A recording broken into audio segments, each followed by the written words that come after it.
Abu Nawas dan Abu Jahil tersesat di hutan. Suatu ketika, Hasan yang baru pulang dari negeri seberang mengajak Abu Nawas dan Abu Jahil berburu di sebuah hutan belantara. Awalnya Abu Nawas menolak karena kabar yang ia dengar hutan tersebut dihuni oleh sekelompok suku yang sangat kejam. Alah, dasar penakut, ngapain juga ajak orang seperti dia?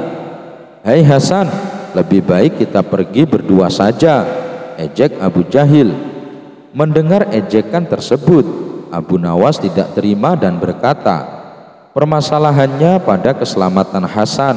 Saya khawatir kalau Hasan sampai terbunuh. Rupanya alasan Abu Nawas ini malah jadi ledekan Abu Jahil. Seorang pengecut pasti punya banyak alasan.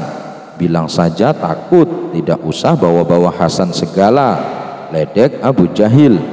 Tak terima dengan perkataan Abu Jahil, Abu Nawas pun akhirnya bersedia ikut. Maka berangkatlah mereka bertiga menuju hutan belantara. Dan benar saja, ketika mereka mulai memasukinya, di tengah hutan mereka ditangkap oleh sekelompok suku yang kejam. Lalu muncullah ketua suku menghampiri mereka bertiga. Mau apa kalian datang kemari? Hutan ini tidak boleh dimasuki siapapun, bentak ketua suku. Maaf tuan, kami tidak tahu, karena tujuan kami hanya sekedar untuk berburu, jawab Abu Nawas. Berani-beraninya kalian berburu di sini. Semua binatang yang ada di hutan ini tidak boleh kalian bunuh. Kalian sudah membunuh binatang apa? Tanya ketua suku. Belum tuan, kami belum membunuh binatang apapun, jawab Abu Nawas. Baguslah, karena belum ada satupun binatang yang terbunuh, maka kalian akan kuampuni. Tapi dengan syarat, masing-masing dari kalian bawakan saya buah yang sama, perintah ketua suku. Kemudian Hasan, Abu Nawas dan Abu Jahil menyebar ke tengah hutan untuk mencari buah-buahan. Tidak berselang lama, datanglah Hasan dan Abu Nawas membawa buahnya masing-masing. Buah apa yang kau bawa? Tanya ketua suku kepada Hasan. Ini buah apel tuan, jawab Hasan. Masukkan satu persatu buahnya ke dalam pantatmu tanpa mengeluarkan suara apapun, perintah ketua suku. Tentu saja hal ini membuat kaget Hasan, akan tetapi ia terpaksa melakukannya. Baru satu buah akan dimasukkan, Hasan sudah berteriak kesakitan. Karena Hasan telah mengeluarkan suara, ia lalu diceburkan ke dalam sungai. Kini giliran Abu Nawas. Buah apa yang kau bawa? Tanya ketua suku. Ini buah cermai tuan, jawab Abu Nawas. Masukkan satu persatu buahnya ke dalam pantatmu tanpa mengeluarkan suara apapun, perintah ketua suku. Abu Nawas pun melakukannya satu persatu. Ia memasukkan ke dalam pantat tanpa menjerit kesakitan. Tapi ketika buah yang ke-10 akan dimasukkan, tiba-tiba Abu Nawas tertawa terpingkal-pingkal. Karena mengeluarkan suara, ia pun diceburkan ke dalam sungai. Melihat Abu Nawas yang basah kuyup, Hasan segera menghampirinya. Hai Abu Nawas, kenapa kau diceburkan juga? Aku lihat kau hampir berhasil, tanya Hasan. Iya benar, tapi ketika buah yang terakhir, aku tak kuasa menahan tawa, jawab Abu Nawas. Apa yang membuatmu tertawa? Tanya Hasan penasaran. Aku melihat Abu Jahil datang dengan membawa 10 buah nanas, jawab Abu Nawas. Keduanya pun tertawa terbahak-bahak. Suatu hari di warung tempat Abu Nawas nongkrong, salah satu temannya terlihat murung karena sedang dirundung masalah. Tidak lama kemudian datanglah Abu Nawas. Melihat ada kawannya yang sedang murung, Abu Nawas merasa iba. Ia pun segera menghampiri kawannya itu. Hei kawan, sepertinya engkau sedang ada masalah. Coba ceritakan padaku, kata Abu Nawas membuka percakapan. Orang itu lalu menceritakan permasalahan yang sedang dihadapinya. Sebagai seorang sahabat, Abu Nawas selalu mencoba menghibur. Ia menceritakan kisah lucu tentang seorang anak petani. Setelah mendengar cerita Abu Nawas yang lucu itu, temannya tersebut langsung tertawa terpingkal-pingkal. "Terima kasih Abu Nawas, kau telah menghiburku, sehingga beban pikiranku menjadi plong," kata kawannya kepada Abu Nawas. Hari berikutnya saat Abu Nawas datang ke warung, ia kembali mendapati kawannya yang kemarin sedang termenung seorang diri.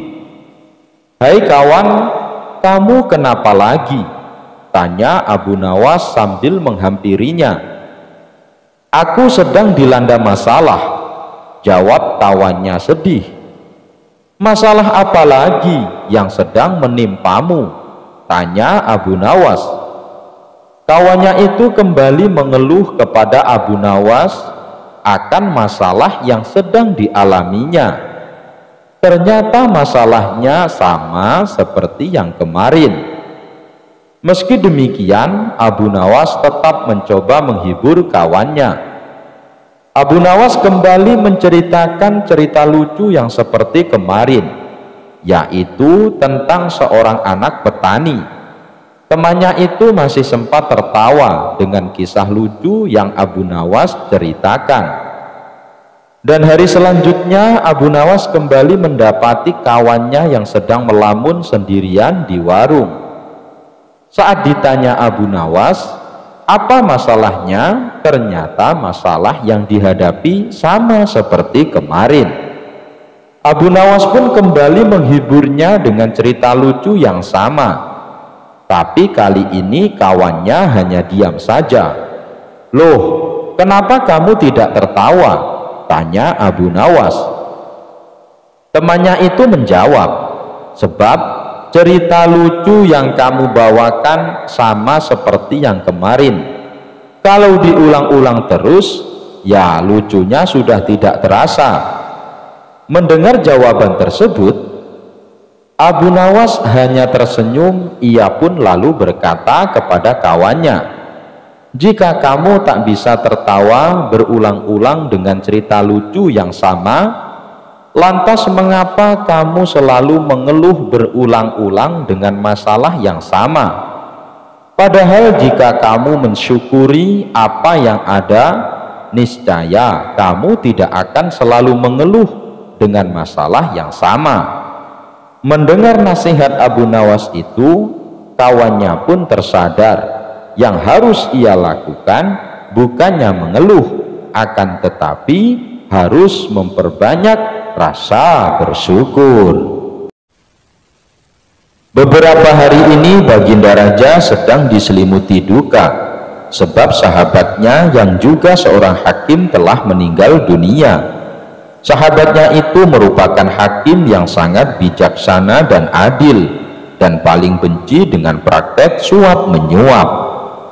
Oleh sebab itulah Baginda menjadikan sahabatnya itu sebagai hakim agung di pemerintahan pusat, karena kejujurannya dalam mengemban amanah. Hidupnya terbilang sederhana. Ia mengambil bayarannya sebagai hakim hanya sebagian, dan sebagiannya lagi ia sedekahkan kepada fakir miskin. Berbeda dengan pejabat-pejabat istana yang lain yang hidup dalam kemewahan dan bergemilangan harta. Namun sekarang sahabatnya itu telah tiada. Baginda Raja pun bingung, siapakah yang pantas menjadi penggantinya. Pengennya sih menunjuk Abu Nawas, tapi itu tidak mungkin, karena Abu Nawas pasti akan menolaknya seperti yang sudah-sudah. Kalaupun dipaksa, yang ada malah akan membuat Baginda Raja menanggung malu. Mungkin Abu Nawas bisa memecahkan masalah ini. Aku akan coba bertanya kepadanya, pikir Baginda Raja. Kemudian Baginda Raja memerintahkan beberapa pengawal untuk memanggil Abu Nawas. Singkat cerita, Abu Nawas pun datang ke istana dan menghadap Baginda Raja. "Ada gerangan apa Baginda memanggil hamba?" tanya Abu Nawas. "Hai Abu Nawas, kamu tahu kan kalau hakim yang saya tempatkan di pemerintahan pusat sudah meninggal dunia. Saya bingung Abu Nawas, siapakah yang pantas menggantikan posisinya? Aku menginginkan orang yang jujur dan anti suap seperti dirinya. Apakah kamu punya solusinya? Aku tahu kamu tak mungkin mau menjadi pejabat istana, dan aku tak akan memaksamu. Tapi setidaknya bantulah saya untuk menemukan orang yang pantas menjadi penggantinya," perintah Baginda Raja. Sejenak Abu Nawas terdiam. Ia merasakan kegelisahan yang sedang dialami rajanya itu. Suasana pun menjadi hening seketika.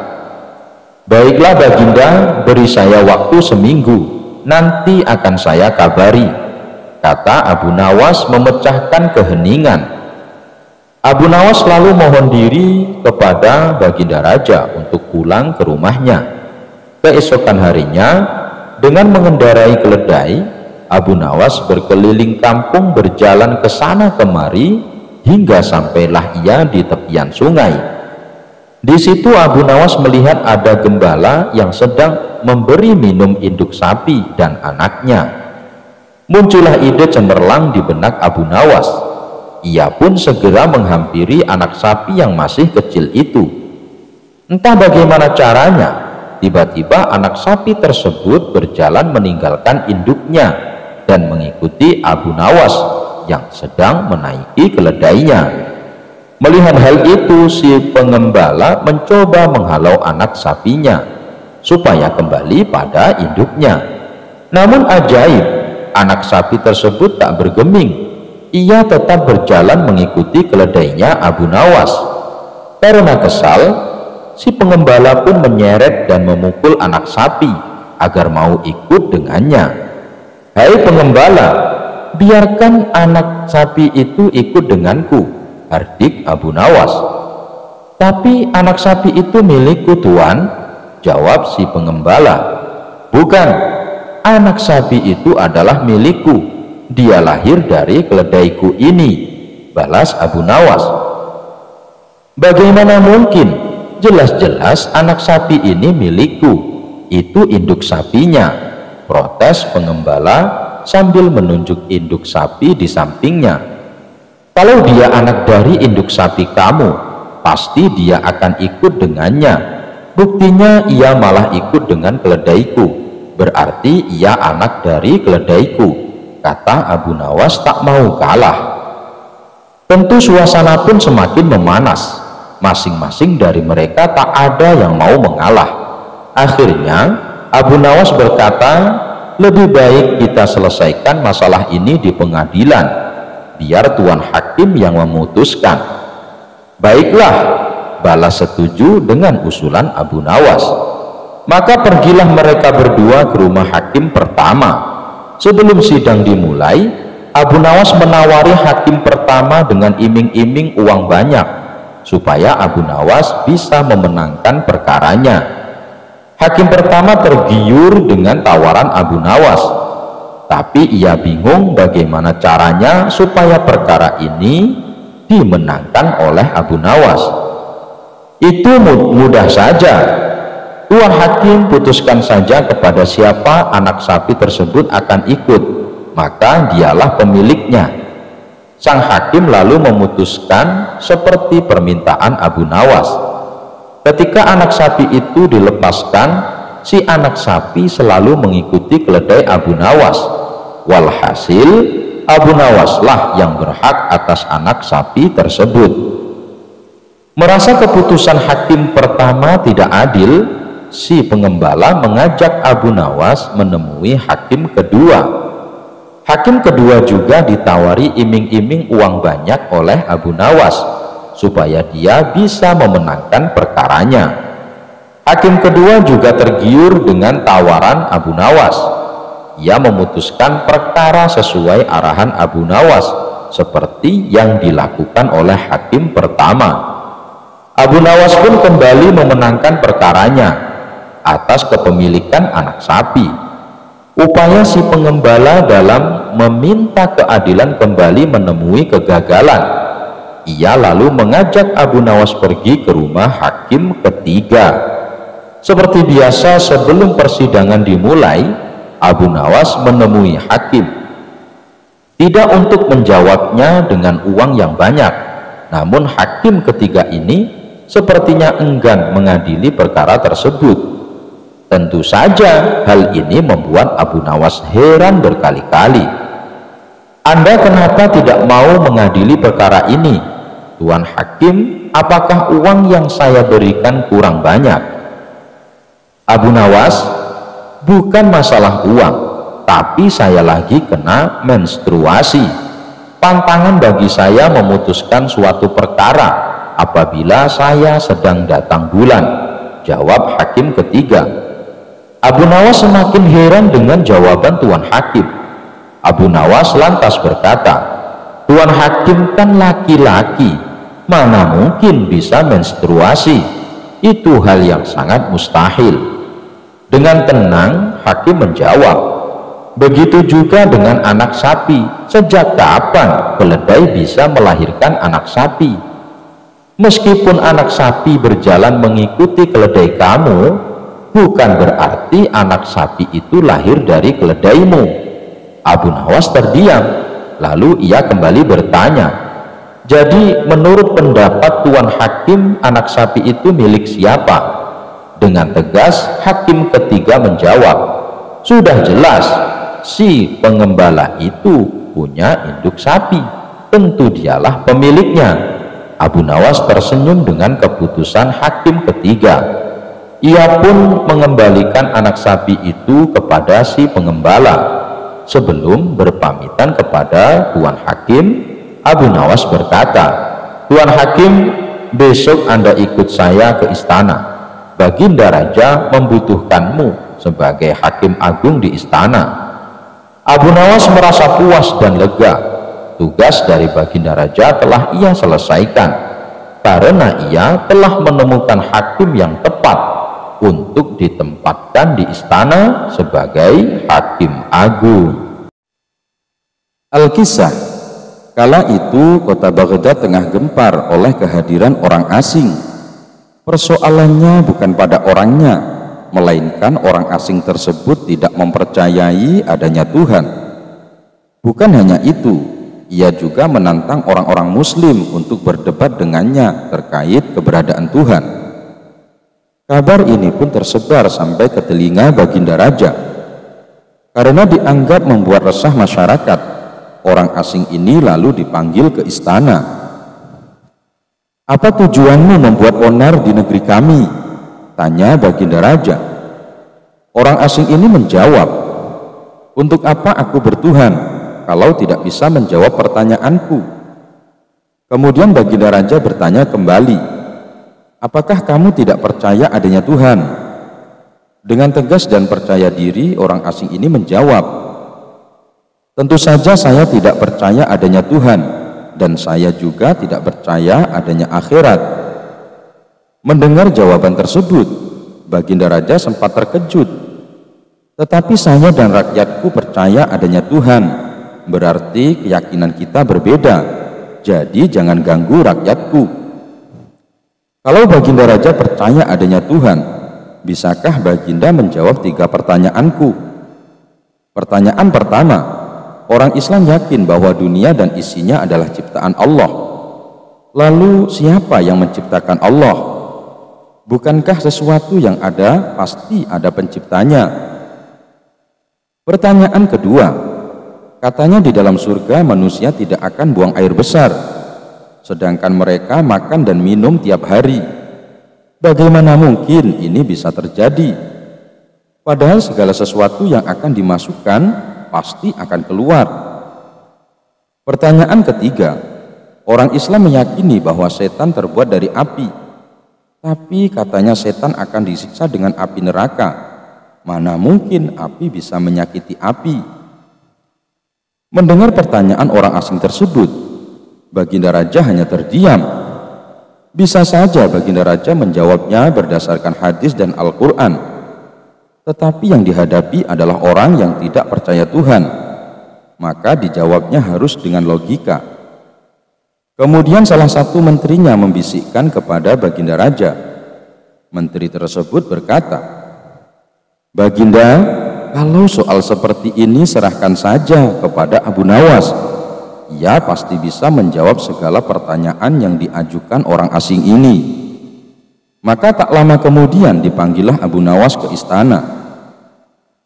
Setelah dijelaskan mengenai pertanyaan orang asing yang tidak percaya Tuhan ini, setelah duduk di hadapan orang asing ini, Abu Nawas kemudian berkata, "Silahkan, apa yang ingin kau tanyakan?" Pertanyaan pun sama seperti pertanyaan yang diajukan kepada Baginda Raja, yakni siapa pencipta Tuhan. Mendengar pertanyaan itu, Abu Nawas kemudian berkata, "Anda pasti tahu kalau kami selaku orang Islam mengakui hanya ada satu Tuhan. Kita istilahkan saja Tuhan dengan angka 1. Sekarang gantian aku yang bertanya. Angka 3 berasal dari angka berapa?"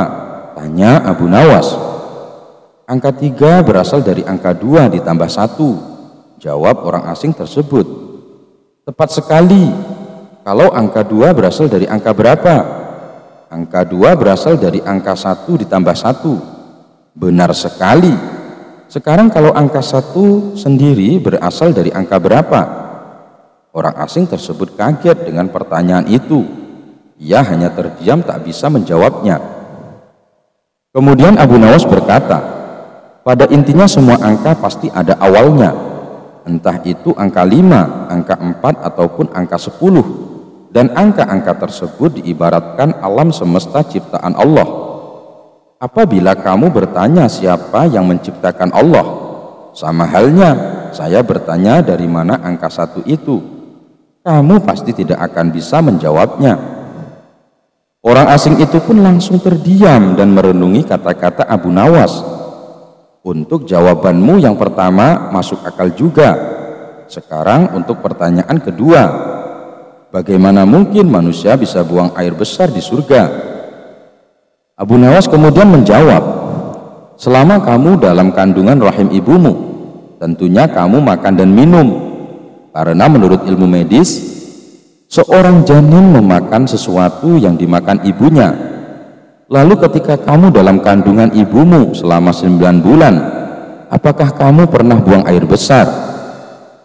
Untuk kedua kalinya pertanyaan ini bisa dipatahkan oleh Abu Nawas. Sekarang pertanyaan terakhir, bagaimana mungkin api bisa menyakiti api? "Sebelum pertanyaan terakhir aku jawab," ujar Abu Nawas, "kita harus berjanji, kamu tidak boleh marah." "Tentu saja saya tidak akan marah," jawab orang asing tersebut. Tiba-tiba Abu Nawas menampar pipi orang asing itu dengan sangat keras. Apa-apaan ini? Kalau tidak bisa menjawab jangan emosi," ujar orang asing itu. "Siapa yang emosi?" jawab Abu Nawas. "Itu tadi adalah jawaban saya. Apakah tadi kamu merasakan sakit?" "Ya, tentu saja sakit. Coba kamu perhatikan tangan saya. Bukankah tangan saya terbuat dari tulang dan daging? Begitu juga dengan pipi kamu. Tapi ketika tangan saya menampar ke pipi kamu, kamu langsung kesakitan. Itulah gambaran sederhana. Kalau api neraka bisa menyakiti setan, setan pasti akan merasa kesakitan, meskipun ia sama-sama terbuat dari api." Orang asing itu pun hanya bisa diam. Semua pertanyaannya dipatahkan oleh Abu Nawas. Baginda Raja pun kagum atas kecerdikan Abu Nawas, dan tidak lupa Abu Nawas diberi hadiah.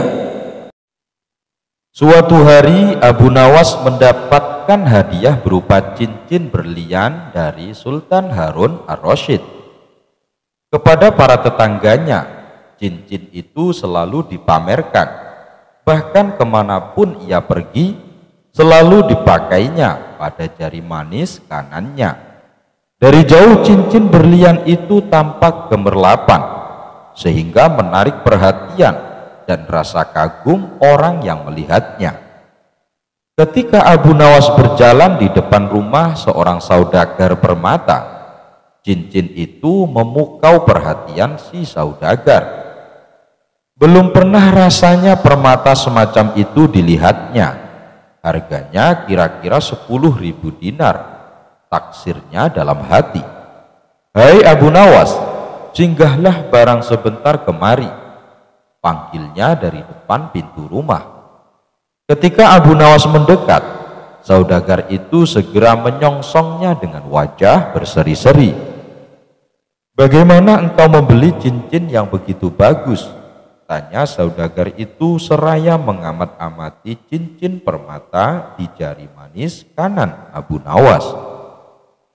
"Hadiah dari Baginda Sultan Harun ar-Rasyid," jawab Abu Nawas bangga. Jawaban itu menguatkan dugaannya bahwa permata itu memang amat berharga dan bukan barang palsu.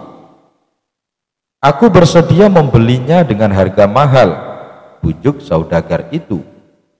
Abu Nawas menggelengkan kepalanya. "Siapa tahu cincin itu dirampas penjahat di jalan. Lebih baik kau jual saja, maka uangmu dapat kau belikan apa saja," ujar saudagar itu menakut-nakuti.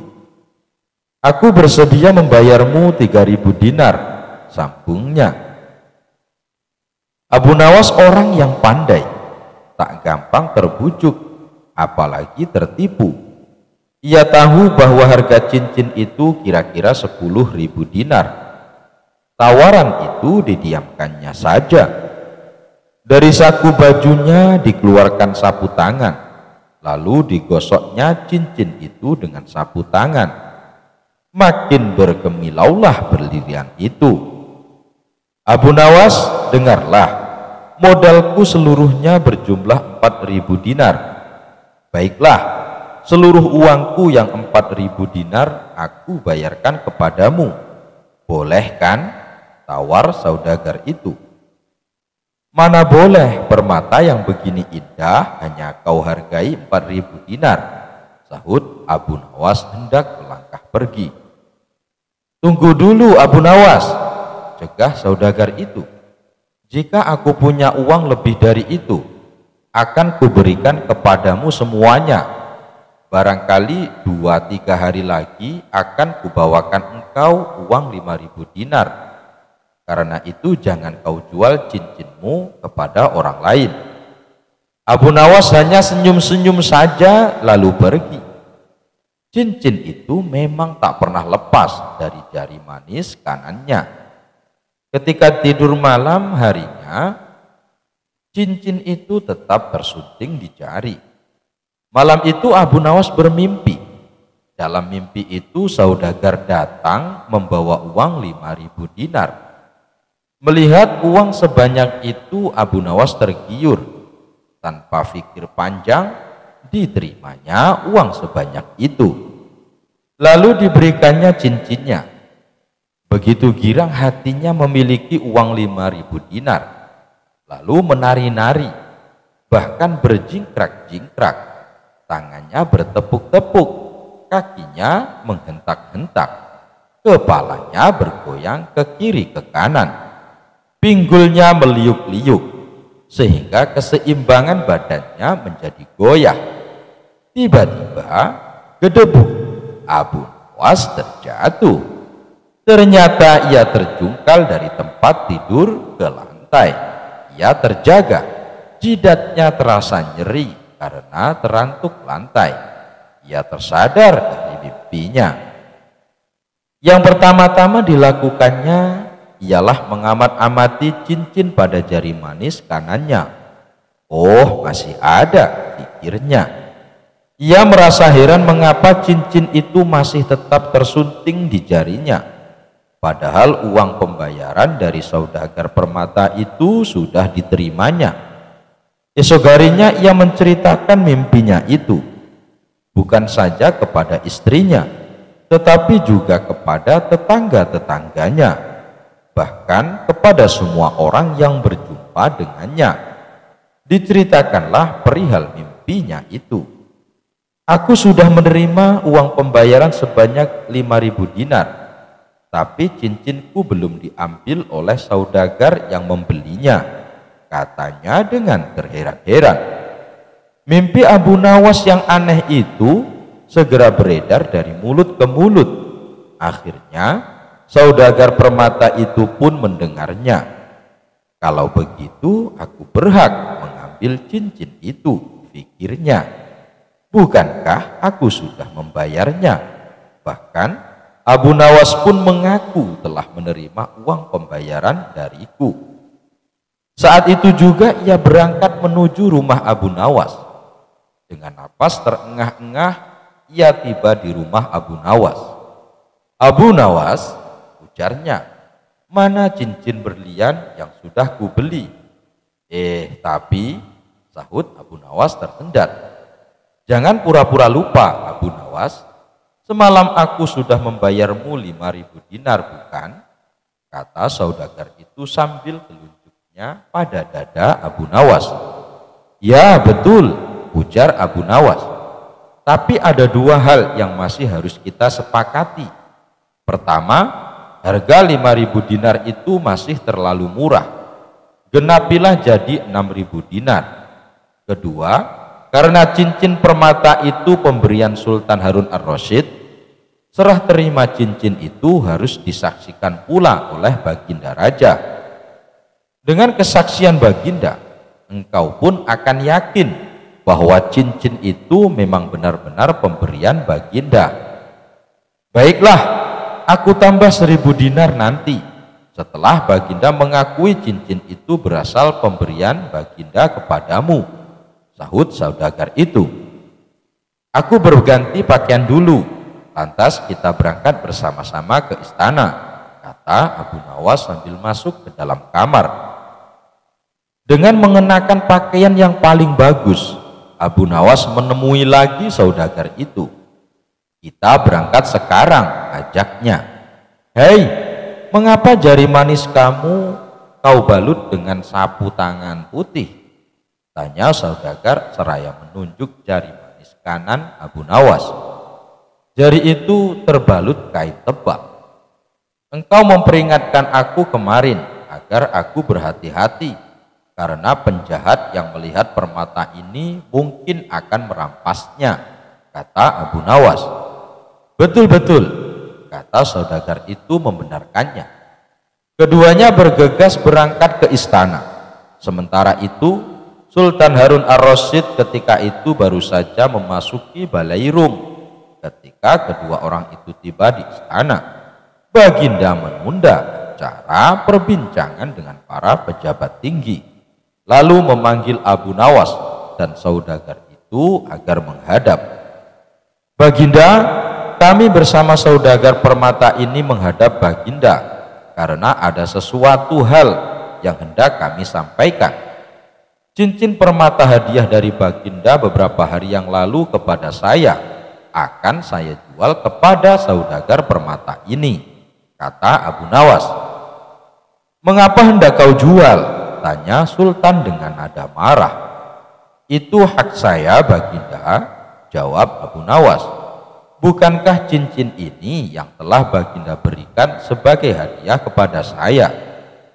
Sultan terkejut melihat cincin yang tersunting di jari Abu Nawas. Lebih-lebih saudagar itu, matanya terbelalak dan mukanya pucat seketika. Betapa tidak, cincin yang tersunting di jari manis Abu Nawas tersebut dari tembaga, sedangkan permatanya tidak berkilau sama sekali karena hanya pecahan gelas belaka. Bukan itu yang hendak saya beli, seru saudagar itu, tapi cincin permata berlian pemberian Baginda. Inilah cincin hadiah dari Baginda itu, kata Abu Nawas. Kalau kau tidak percaya, mohonlah kesaksian Baginda. Dalam hati Sultan tersenyum. Macam-macam saja akal Abu Nawas, pikirnya. Betulkah cincin tembaga permata pecahan kaca itu hadiah dari Baginda kepada Abu Nawas? Sembah saudagar itu. Betul, jawab Sultan Harun ar-Rasyid. memang itulah cincin pemberianku. Saudagar itu gemetar. Nah, bayarlah sekarang 1000 dinar seperti kesanggupanmu tadi, kata Abu Nawas. Tapi engkau harus membayar 1000 dinar kepada Abu Nawas. Tukas baginda memerintahkan saudagar itu membayarnya. Saudagar itu terpaksa mengeluarkan uang 1000 dinar tanpa berkata suatu apapun. Diberikannya uang itu kepada Abu Nawas, lalu pergi. "Hai, tunggu dulu," seru Abu Nawas. "Ini cincin permata yang sudah kau beli." Saudagar itu tak mau menoleh.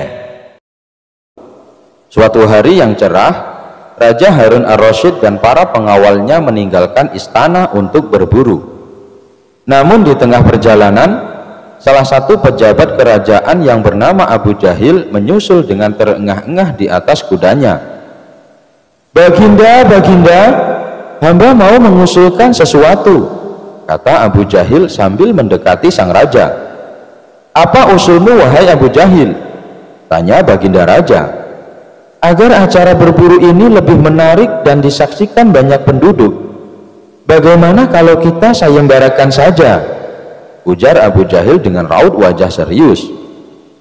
Baginda raja terdiam sejenak dan mengangguk-angguk. "Hamba ingin beradu ketangkasan dengan Abu Nawas, dan nanti pemenangnya akan mendapatkan sepundi uang emas. Tapi kalau kalah, hukumannya adalah dengan memandikan kuda-kuda istana selama 1 bulan. Tutur Abu Jahil meyakinkan baginda raja. Akhirnya sang raja menyetujui usulan Abu Jahil tersebut. Hitung-hitung sayembara itu akan memberikan hiburan kepadanya. Maka dipanggillah Abu Nawas untuk menghadap kepadanya. Abu Nawas pun segera menghadap Raja Harun. Ia diberi petunjuk panjang lebar oleh baginda raja. Pada awalnya Abu Nawas menolak sayembara tersebut karena ia tahu bahwa semua ini adalah akal licik dari Abu Jahil yang ingin menyingkirkannya dari istana. Tapi baginda Raja Harun memaksa dan Abu Nawas tidak bisa menolak. Abu Nawas berpikir sejenak. Ia tahu kalau Abu Jahil sekarang diangkat menjadi pejabat istana. Ia pasti mengerahkan semua anak buahnya untuk menyumbang seekor binatang buruannya di hutan nanti. Namun karena kecerdikannya, Abu Nawas tersenyum riang. Abu Jahil yang melihat perubahan raut muka Abu Nawas menjadi penasaran dibuatnya. Mana mungkin Abu Nawas bisa mengalahkan dirinya kali ini, pikir Abu Jahil dalam hati. Akhirnya baginda menggiring mereka di tengah alun-alun istana. Raja dan seluruh rakyat menunggu siapa yang akan menjadi pemenang dalam lomba berburu. Trompet tanda mulai adu ketangkasan pun telah ditiup. Abu Jahil segera memacu kudanya secepat kilat menuju hutan belantara. Anehnya, Abu Nawas justru sebaliknya. Dia dengan santainya menaiki kudanya sehingga para penonton banyak yang berteriak. Menjelang sore hari, tampaklah kuda Abu Jahil memasuki pintu gerbang istana. Ia pun mendapat sambutan meriah dan tepuk tangan dari rakyat yang menyaksikannya. Di sisi kanan dan kiri kuda Abu Jahil tampak puluhan hewan yang mati terpanah. Abu Jahil dengan tersenyum bangga memperlihatkan semua binatang buruannya di tengah lapangan. "Aku, Abu Jahil, berhak memenangkan lomba ini. Lihat, binatang buruanku banyak. Mana mungkin Abu Nawas mengalahkanku?" teriaknya lantang yang membuat para penonton semakin ramai bertepuk tangan. Tidak berapa lama kemudian terdengar suara kaki kuda Abu Nawas. Semua orang menertawakan dan meneriakinya karena Abu Nawas tak membawa satu pun binatang buruan di kudanya. Tapi Abu Nawas tidak tampak gusar sama sekali. Ia malah tersenyum dan melambaikan tangan. Baginda Raja menyuruh 2 orang pengawalnya maju ke tengah lapangan dan menghitung jumlah binatang buruan yang didapatkan 2 peserta tersebut.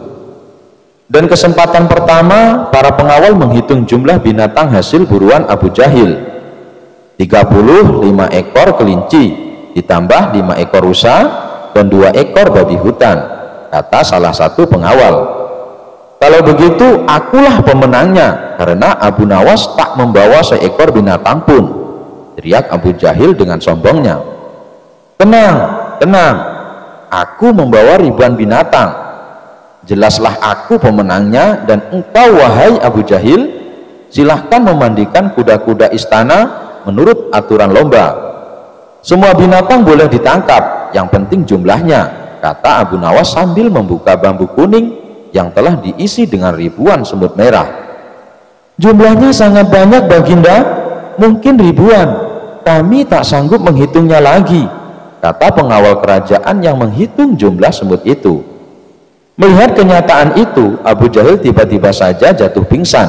Baginda Raja tertawa terpingkal-pingkal dan langsung memberi hadiah kepada Abu Nawas. Kecerdikan dan ketulusan hati pasti bisa mengalahkan kelicikan. Suatu kali Abu Nawas pergi keluar kota untuk menemui sahabat lamanya. Dengan membawa perbekalan seadanya, ia berangkat menuju kota tempat sahabatnya. Singkat cerita, sampailah ia di rumah sahabatnya. Assalamualaikum, ucap Abu Nawas saat mengetuk pintu rumahnya. Saat pintu rumah dibuka, sahabatnya kaget bercampur bahagia. Waalaikumsalam Abu Nawas, apa kabarmu? Jawab sahabatnya sambil memeluk Abu Nawas. Mari silahkan masuk, ajak sahabatnya. Mereka berdua saling melepas rindu dan terlibat perbincangan yang penuh canda tawa. Setelah ngobrol kesana kemari, terdengarlah suara azan asar. Wahai kawan, saya minta izin sholat di rumahmu, pinta Abu Nawas. Oh silahkan Abu Nawas, saya mau keluar sebentar untuk membeli makanan, balas sahabatnya. Abu Nawas lalu ke kamar mandi untuk berwudu. Tapi saat ia akan melaksanakan sholat, ia bingung di mana letak arah kiblat. Mau bertanya kepada sahabatnya, tapi sahabatnya sedang keluar beli makanan. Abu Nawas mencoba menunggu sahabatnya pulang. Lama sudah ia menunggu. Ternyata sahabatnya tak kunjung datang juga. Akhirnya ia memutuskan sendiri kemana arah kiblatnya. Abu Nawas menggelar sajadahnya dan mulai menunaikan sholat. Tidak berapa lama sahabatnya pun datang. Ia tertawa melihat Abu Nawas sholat menghadap arah kiblat yang salah. Setelah Abu Nawas selesai menunaikan sholat, sahabatnya berkata memberitahu, "Hei Abu Nawas, arah kiblatnya bukan ke situ," tutur sahabatnya. "Hah? Apakah arah sholatku salah?" tanya Abu Nawas. "Tidak, hanya saja arah sajadah kamu yang salah," jawab sahabatnya. "Kalau begitu tegur saja sajadahku, jangan aku," balas Abu Nawas. Keduanya pun tertawa bersama-sama. "Ya sudah, mari kita sholat berjamaah. Habis itu kita baru makan-makan," ajak Abu Nawas kepada sahabatnya. Kisah penampilan suci. Suatu hari ada seorang rohib berpenampilan layaknya orang suci. Namun ia terlihat kebingungan beberapa kali. Ia mondar-mandir tepat di depan rumah Abu Nawas. Karena merasa kasihan, Abu Nawas lalu menyapanya. "Wahai tuan, sepertinya Anda bukan orang sini. Siapa Anda?" tanya Abu Nawas. "Ya, saya berasal dari negeri seberang. Saya adalah seorang rohib," jawab orang tersebut. "Rohib? Apa itu rohib?" tanya Abu Nawas. "Rahib itu adalah orang yang bertugas untuk membimbing manusia menuju surga," jawab orang itu kembali. "Oh, tapi dari tadi saya perhatikan Anda terlihat sedang kebingungan. Sudah beberapa kali Anda mondar-mandir tepat di depan rumah saya. Memangnya Anda mau kemana? Tanya Abu Nawas. Saya mau ke pasar, tapi tidak tahu jalannya, ujar sang rahib. Mendengar jawaban itu, Abu Nawas menahan tawa. Bagaimana bisa Anda membimbing manusia ke surga kalau arah ke pasar saja Anda tidak tahu? Celetuk Abu Nawas. Mendadak muka sang rahib berubah menjadi sewot. Ia langsung pergi meninggalkan Abu Nawas. Abu Nawas menemukan sekantong emas. Pada suatu ketika, negeri Baghdad sedang mengalami masa paceklik. Pertanian banyak yang gagal dan pasar sepi pembeli. Tentu saja kondisi ini sangat mempengaruhi rakyatnya. Banyak warga yang mengalami kesusahan, tak terkecuali Abu Nawas. Dia dan istrinya terkadang harus berpuasa karena tidak ada makanan. Suatu ketika, Abu Nawas berjalan-jalan di pasar untuk menghilangkan rasa jenuhnya. Dan tiba-tiba Abu Nawas menemukan kantong hitam berisi uang. Maka dibawanya kantong hitam tersebut dan langsung ditanam di dalam tanah. Abu Nawas merenung sepanjang malam. Pikirannya bertanya-tanya, apakah uang di dalamnya akan diambil atau tidak. Hatinya berpikir untuk mengambilnya karena keluarganya sedang mengalami kelaparan. Namun Abu Nawas teringat terus bahwa memakan harta haram bisa mendapatkan siksa kubur di dunia dan akhirat. Akan tetapi dirinya juga teringat hadis Nabi yang mengatakan, bila Allah Subhanahu wa ta'ala memberimu hadiah tanpa kamu minta, maka terimalah hadiah itu, jangan kamu tolak, kemudian infakkanlah harta itu. Ketika mengingat hadis tersebut, Abu Nawas berkata kepada dirinya sendiri, sungguhkah ini hadiah dari Allah Subhanahu wa ta'ala, dan hadiah itu bagi orang yang menemukan uang tersebut. Namun hal itu tidak menjadikan Abu Nawas membuka kantong temuannya dan masih menunggu barangkali pemiliknya akan datang. Hari pun berlalu, dan ketika Abu Nawas kembali berjalan-jalan di pasar, ia mendengar seorang saudagar lelaki kaya sedang mengumumkan bahwa kantongnya hilang. Wahai para penduduk Baghdad, barang siapa yang menemukan kantong hitam berisi uang 1000 dinar, maka kembalikanlah dengan jaminan dari Allah Subhanahu wa ta'ala.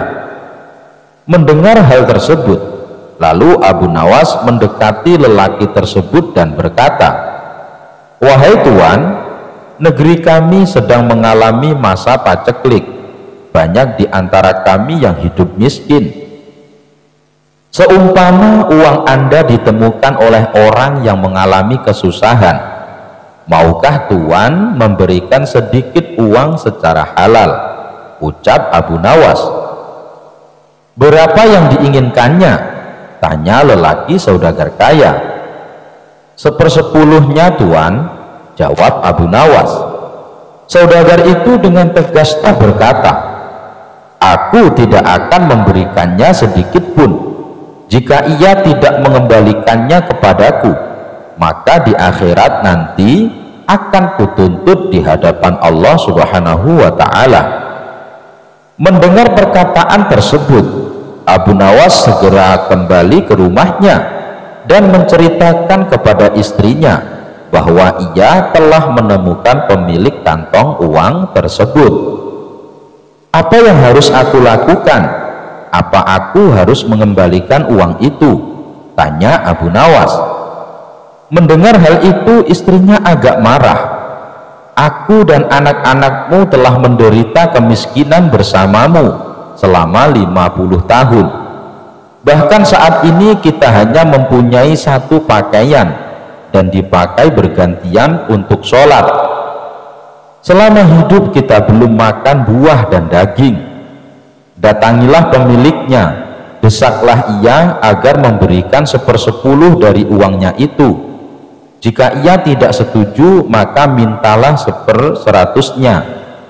Tapi jika masih tidak setuju, maka mintalah 1/1000-nya, yang berarti menerima 1 dinar, karena 1 dinar lebih baik daripada tidak sama sekali, kata istri Abu Nawas.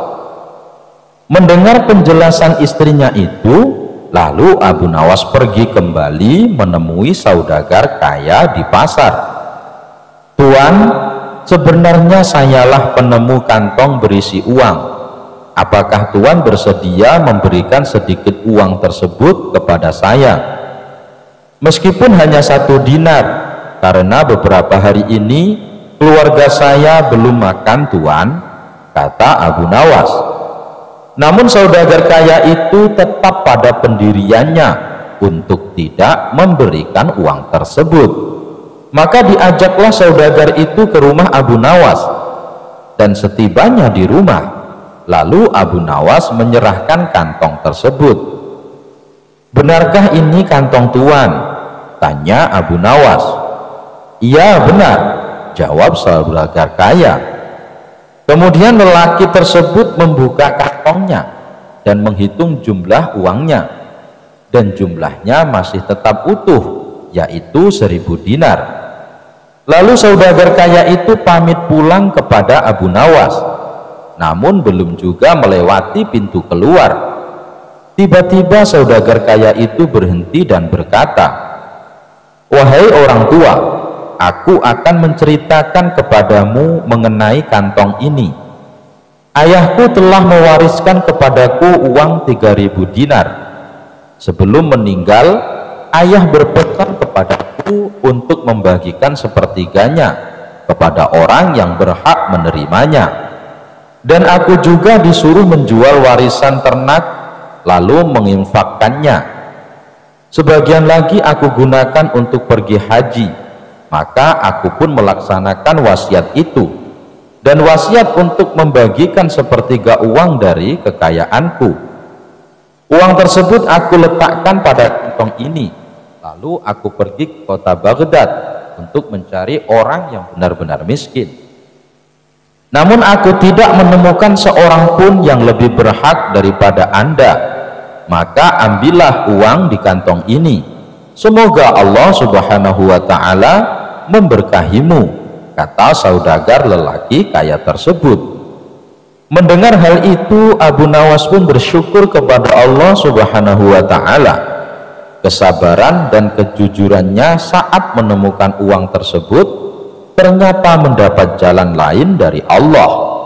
Ternyata saudagar kaya tersebut tidak hanya memberikan 1/100 yang dimintanya, melainkan semua uang yang ada di kantong tersebut. Abu Nawas memasukkan unta ke lubang jarum. Al-Kisah, Abu Nawas mendapat kabar Baginda Raja mengalami masalah yang membuat tidak bisa tidur. Masalah tersebut hanya Raja yang mengetahuinya. Ia sengaja merahasiakannya, termasuk kepada Abu Nawas selaku sahabatnya tempat berkeluh kesah. Ingin rasanya Baginda Raja melupakan masalah yang menimpanya. Kalaupun bisa lari menghindar, tentulah ia akan melakukannya. Namun kenyataannya permasalahan yang dihadapi terasa seperti mengikutinya kemanapun Baginda Raja pergi. Sejak saat itu Baginda Raja sering terlihat melamun seorang diri. Kemudian penasihat istana mendekati Baginda Raja. "Maaf Paduka yang mulia, hamba perhatikan belakangan ini Paduka terlihat murung. Hamba khawatir Paduka nanti jatuh sakit.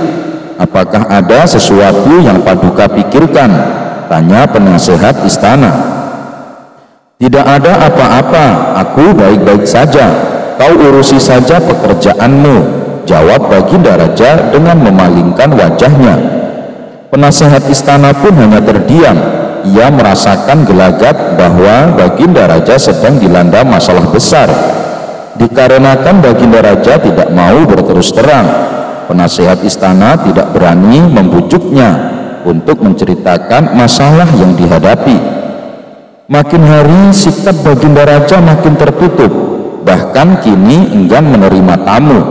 Hal ini membuat para pejabat istana menjadi sangat khawatir.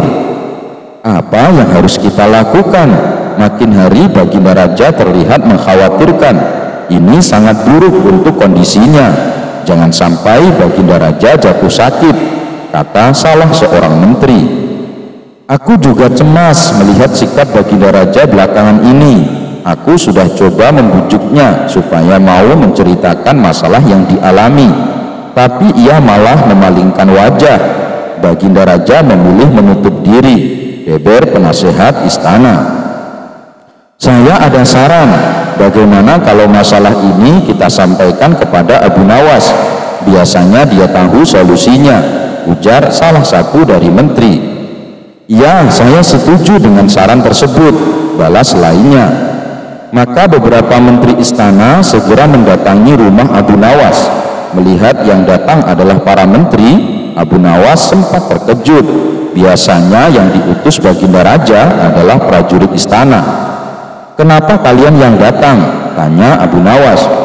Kami kesini bukan diutus Baginda Raja, tapi atas kemauan sendiri, jawab para menteri.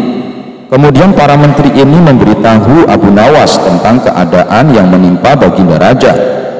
Kami semua sudah berusaha memberi perhatian, tapi Baginda Raja selalu menutup diri, kata salah satu menteri. Baiklah, aku akan coba menghiburnya. Mari kita ke istana sekarang, ajak Abu Nawas. Singkat cerita, Abu Nawas menghadap Baginda Raja. Ia lalu bercerita kisah-kisah jenaka di hadapan Baginda Raja. Berharap bisa terhibur dan tertawa, tapi ternyata tidak ada reaksi apapun. Baginda Raja hanya terdiam, malah meninggalkan Abu Nawas lalu masuk ke kamarnya. Selepas Baginda Raja pergi, para menteri segera menghampiri Abu Nawas. Bagaimana ini Abu Nawas? Kamu lihat sendiri kan? Ucap mereka. Sepertinya Baginda Raja sedang mengalami masalah berat. Biarkan aku pulang dulu. Aku akan memikirkan cara untuk mengatasi masalah ini, ucap Abu Nawas. Setibanya di rumah, Abu Nawas terus memikirkan cara terbaik memecahkan masalah ini. Setelah berpikir cukup lama, akhirnya Abu Nawas menemukan ide cemerlang. Esok harinya Abu Nawas pergi ke pasar. Di hadapan orang-orang, Abu Nawas berteriak, apakah di antara kalian ada yang bisa memasukkan unta ke lubang jarum? Mendengar pertanyaan Abu Nawas, semua orang yang ada di sana heran. Salah satu dari mereka lalu menjawab, mana mungkin bisa, itu perkara yang mustahil. Dengan lantang Abu Nawas membalas, tidak ada perkara yang mustahil. Jangankan aku, anak kecil pun bisa. Kalau kau memang bisa, coba tunjukkan kepada kami, pinta mereka. Maaf kawan-kawan, sayangnya aku hanya bisa membuktikannya bila di hadapan Baginda Raja, jawab Abu Nawas. Begitulah seterusnya setiap ada keramaian, orang ataupun perkumpulan, Abu Nawas selalu mengatakan hal yang sama. Akhirnya kabar tentang Abu Nawas bisa memasukkan unta ke lubang jarum sampai juga hingga telinga Baginda Raja. Awalnya Baginda Raja tidak terlalu memedulikannya, tapi lama-kelamaan timbul juga rasa penasaran pada dirinya. Maka diperintahkanlah beberapa pengawal istana memanggil Abu Nawas. Tuan Abu Nawas, Anda diperintah Paduka untuk datang ke istana, ucap seorang prajurit. Benarkah? Tanya Abu Nawas memastikan. Benar Tuan Abu Nawas, jawab dia. Rencanaku akhirnya berhasil, pikir Abu Nawas. Oh iya, bagaimana kondisi Baginda Raja sekarang? Tanya Abu Nawas lagi. Baginda masih sering mengurung diri dan sering tampak termenung, jawab salah satu prajurit. Baiklah, aku akan ke sana sekarang, balas Abu Nawas. Tidak lama kemudian Abu Nawas sampai di istana menghadap Baginda Raja. Wahai Abu Nawas, aku dengar kau bisa memasukkan seekor unta ke lubang jarum. Kau bersedia membuktikannya bila di hadapanku. Benarkah itu? tanya Baginda Raja. Benar Paduka yang mulia, jawab Abu Nawas. Bagaimana mungkin, aku rasa itu perkara yang mustahil, balas Baginda Raja. Di dunia ini tidak ada yang mustahil Paduka, ujar Abu Nawas. Baiklah, sekarang coba kau buktikan, perintah Baginda Raja. Caranya mudah Paduka, kita tinggal membuat jarum yang lubangnya lebih besar daripada seekor unta. Dengan begitu kita bisa memasukkannya dengan mudah, bahkan anak kecil pun bisa, jawab Abu Nawas menjelaskan. Kalau caranya seperti itu, semua orang pun bisa melakukannya, berarti kau telah menipu semua orang, termasuk aku, ucap Baginda Raja. Hamba tidak pernah menipu siapapun, dan hamba juga tidak pernah menipu Paduka. Hamba tidak pernah mengatakan bahwa jarum yang hamba maksud adalah jarum kecil, balas Abu Nawas. Iya, itu benar, tapi apa maksud dari pernyataanmu ini, tanya Baginda Raja. Hamba hanya ingin mengatakan ada hikmah dari pernyataan ini, jawab Abu Nawas. Hikmah? Hikmah dari mana? Tanya Baginda Raja heran. Bukankah tadinya Baginda Raja tidak percaya kalau hamba bisa memasukkan unta ke lubang jarum, tapi setelah hamba jelaskan, Baginda Raja baru mempercayainya. Begitu juga dengan permasalahan yang sedang kita hadapi. Sebesar apapun masalah, sebesar apapun bebannya, tapi kalau hati kita lebih besar, hati kita lebih luas saat menghadapinya, maka semua masalah akan terasa lebih ringan. Itulah gambaran seekor unta bila dimasukkan ke lubang jarum. Sepintas saat kita menghadapinya, pasti itu mustahil dilakukan. Tapi bila kita luas dan besar, maka pikiran kita juga akan mengikuti, dan pada akhirnya masalah yang kita anggap mustahil diatasi menjadi mudah dan ringan untuk dijalani. Bagaimana kita akan bisa tenang bila kita menghadapi masalah dengan hati yang sempit, tutur Abu Nawas. Seketika Baginda Raja terdiam. Ia terus merenungi ucapan Abu Nawas. Suasana pun mendadak menjadi hening. Tidak berapa lama Baginda Raja pun berkata, terima kasih Abu Nawas, kau telah menyadarkanku. Selama ini aku memang sedang dilanda masalah dan hatiku sempit menghadapinya, sehingga pikiranku juga ikut menjadi buntu, ujar Baginda Raja. Sejenak kejadian itu, kini Baginda Raja mulai terlihat ceria. Ia tidak lagi terlihat murung seperti hari-hari sebelumnya. Permasalahan bukanlah hal untuk dilamunkan, melainkan dihadapi dengan hati yang besar, maka akan tercipta solusi dari sebuah pemikiran yang jernih. Abu Jahil dijadikan tumbal pesugihan oleh Abu Nawas. Al-Kisah, Abu Nawas mendadak kedatangan Abu Jahil. Ia lalu mengungkapkan maksud kedatangannya, mau meminjam uang sebanyak 100 dinar. Tentu saja Abu Nawas kaget mendengarnya. Dari mana aku punya uang sebanyak itu, ucap Abu Nawas. Ayolah, aku yakin kamu pasti ada, pinjamilah barang sebulan, minta Abu Jahil merengek. Awalnya Abu Nawas enggan mengabulkan permintaan Abu Jahil, tapi karena didesak terus-menerus, akhirnya tidak kuasa menolak. Tapi janji ya, hanya sebulan, kata Abu Nawas mewanti-wanti. Iya, aku janji Abu Nawas, bulan depan ketika kebunku sudah panen, pasti akan aku kembalikan, ujar Abu Jahil coba merayu meyakinkan. Setelah sebulan lamanya, Abu Jahil tidak kunjung mengembalikan uang, padahal saat itu kebun miliknya sudah panen dan hasilnya melimpah. Payah Abu Jahil, dia tidak menepati janjinya, batin Abu Nawas. Dikarenakan sedang sangat membutuhkan uang, Abu Nawas terpaksa mendatangi rumah Abu Jahil untuk menagih hutang. Mana janjimu Abu Jahal? Katanya dalam sebulan kau akan mengembalikan uangnya, kata Abu Nawas. Abu Jahil pun menjawab bahwa dirinya belum bisa membayar hutang. Dia beralasan uang hasil panen kebunnya sudah habis untuk mengobati saudaranya yang sedang sakit. Jangan khawatir Abu Nawas, bulan depan pasti akan aku bayar, ujar Abu Jahil. Abu Nawas tentu sangat kecewa. Ia akhirnya pulang tanpa membawa uang. Beberapa hari kemudian, Abu Nawas mendengar kabar Abu Jahil sering mengajak kawan-kawannya pesta pora di rumahnya. Mendengar hal itu, Abu Nawas pun menjadi emosi. Kurang ajar, katanya uangnya sudah habis, tapi malah sering bikin pesta, gerutu Abu Nawas. Untuk menagihnya kembali itu tidak mungkin. Abu Jahil pasti tidak akan membayar hutangnya dengan beribu macam alasan. Akhirnya terbesit di benak Abu Nawas suatu ide untuk mengerjai Abu Jahil. Esok harinya pergilah Abu Nawas menemui sahabatnya yang ada di kampung seberang. Ia pun mulai mengatur siasat dan meminta bantuan sahabatnya itu. Setelah siasatnya sudah diatur dengan matang, maka Abu Nawas segera mendatangi rumah Abu Jahil. Kenapa kemari Abu Nawas? Kan sudah kubilang mengembalikan uangnya bulan depan, kata Abu Jahal. Kamu jangan salah paham Abu Jahil. Aku kesini bukan mau menagih hutang, tapi ingin mengajakmu menemui orang pintar, balas Abu Nawas.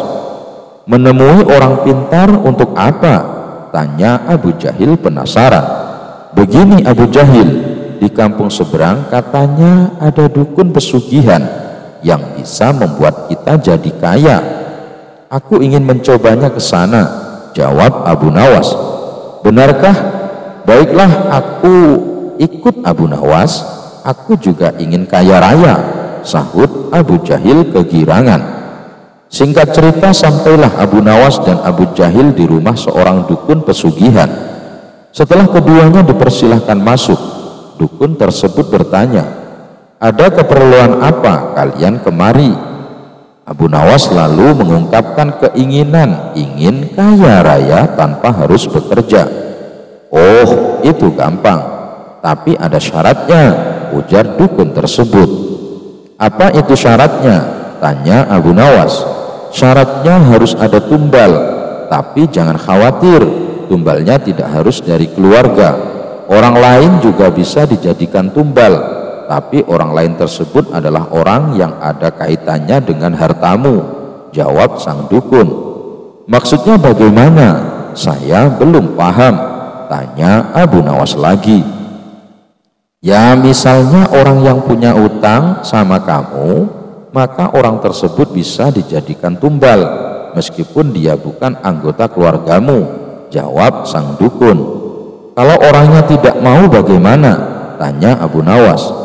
Kamu tidak perlu minta izin, orang tersebut nanti akan jadi tumbal tanpa dia sadari dan ia akan mati mengenaskan, kata sang dukun menjelaskan. Oh begitu, baiklah aku setuju, balas Abu Nawas sambil melirik ke arah Abu Jahil. Abu Jahil yang merasakan gelagat dirinya akan dijadikan tumbal seketika langsung gemetaran. Kemudian Abu Nawas diajari mantra oleh sang dukun sebagai ritual saat tengah malam. Sepulangnya dari rumah sang dukun di tengah perjalanan, Abu Nawas berkata, Abu Jahil, hutangmu yang 100 dinar tidak usah kamu kembalikan, aku ikhlas. Mendengar hal itu, Abu Jahil langsung ketakutan. Jangan Abu Nawas, aku akan mengembalikan uangnya sekarang juga. Nanti setelah kita sampai di rumah, aku akan langsung mengembalikannya, sahut dia ketakutan. Bukannya kemarin kamu bilang uangmu sudah habis, goda Abu Nawas. Uangku masih banyak Abu Nawas, aku kemarin bohong sama kamu, ucap Abu Jahil. Akhirnya hari itu juga Abu Jahil langsung mengembalikan uang yang dipinjam. Ternyata dukun yang didatangi Abu Nawas dan Abu Jahil adalah sahabatnya Abu Nawas. Abu Nawas dan sahabatnya sengaja mengatur siasat tersebut supaya Abu Jahil segera melunasi hutangnya. Raja menjadi pengemis. Abu Nawas kaget. ketika tiba-tiba disuruh menuju ke istana. Di sana telah menunggu baginda yang tengah duduk tegap di singgasana istana. "Hai, apa kabar Abu Nawas?" sapa baginda raja. "Aku benar-benar mengharap bantuanmu." "Bantuan apa baginda raja?"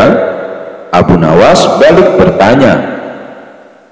"Begini Abu Nawas," baginda mulai bercerita. "Aku dengar Tuan Habul sudah mulai membangkang terhadap kewajiban negara. Pembantu-pembantuku di daerah melaporkan kalau dia sudah tidak mau lagi membayar zakat. Padahal dia orang yang kaya raya loh. Mengapa baginda tidak panggil saja dia ke istana, lalu jebloskan ke dalam penjara, habis perkara? Gitu aja kok repot." "Sebenarnya bisa saja aku berbuat begitu, tapi apa tidak ada cara lain? Soalnya sayang kalau aku menghukumnya. Bagaimanapun dulu dia adalah orang yang paling rajin membayar zakat. Tapi entah mengapa, semakin dia kaya, semakin malas pula dia membayar zakat. Sebenarnya kalau ingat nama Tuan Habul, Abu Nawas ingin diam di penjara, karena semua negeri tahu kalau Tuan Habul orang yang sangat pelit. Hampir tidak ada orang yang menyukainya, kecuali mungkin antek-anteknya saja. Tapi karena ini perintah baginda, mau tak mau Abu Nawas ikut pula memikirkan jalan keluarnya. Begini saja baginda yang mulia, usul Abu Nawas, beri hamba kesempatan berpikir untuk membuat dirinya sadar.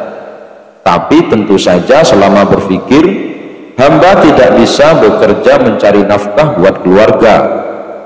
Oleh sebab itu hamba minta ganti rugi selama hamba berpikir menyelesaikan masalah ini.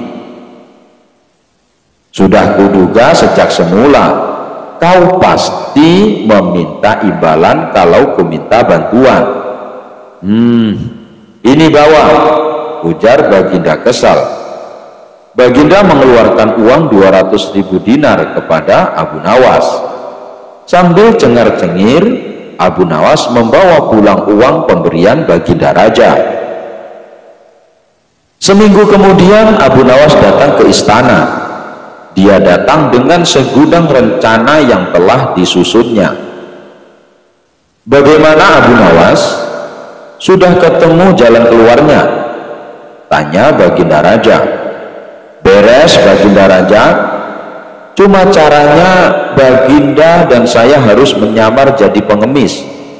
Apakah baginda bersedia?"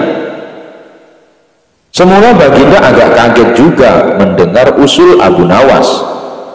Tapi karena keinginan kuat menyadarkan Tuan Habul, baginda akhirnya bersedia. Dengan menyamar jadi pengemis, Abu Nawas dan baginda datang ke rumah Tuan Habul. Pucuk dicinta ulang pun tiba. Tuan Habul sedang ada di rumah. Abu Nawas pun segera uluk salam.